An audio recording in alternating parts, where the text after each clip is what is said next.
Hi guys! For today's video, pupunta na naman ako doon sa aming practice para sa graduation. So sa mga hindi po nakakaalam, dito po ako nakatira. Yun po yung bahay namin, napakalayo. Wow. So magmula pala dito, linalakad ko siya doon palabas. So napakahirap talaga guys, kaya kailangan mong lakarin siya hanggang palabas kasi wala naman talaga tayong choice, diba? So habang ang palakad, uy, may engkanto! Ay, tao nga pala, nagpipiso wifi yung kapitbahay namin. Sana. So naiingit ako pero wala akong choice kundi kailangan ko nang lumakad palabas. Diba? Nag-alis pa ako ng muta. So ayan nga si Self, nagpapaganda siya. Yan, nagtataray-taray pa. Parang hindi naman malaki yung mata. Ay nako, tumigil ka niyan. So by the way, andito na nga pala tayo. So makikita nyo paraming mushrooms. So kasi nga, puro kami dalang payong. For today's video, andito kami ngayon sa practice.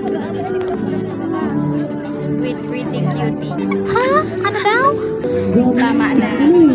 So, dito muna ako kay Jenny. Jenny in the battle. Ay, pato kesa dito sa kabila, parang like Jenny. ito kasi dito sa kabila, Angel, ito Devil. Cutie lang.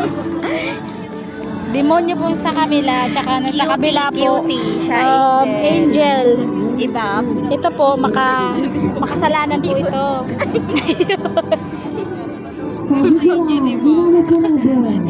Grabe po talaga yung ulan.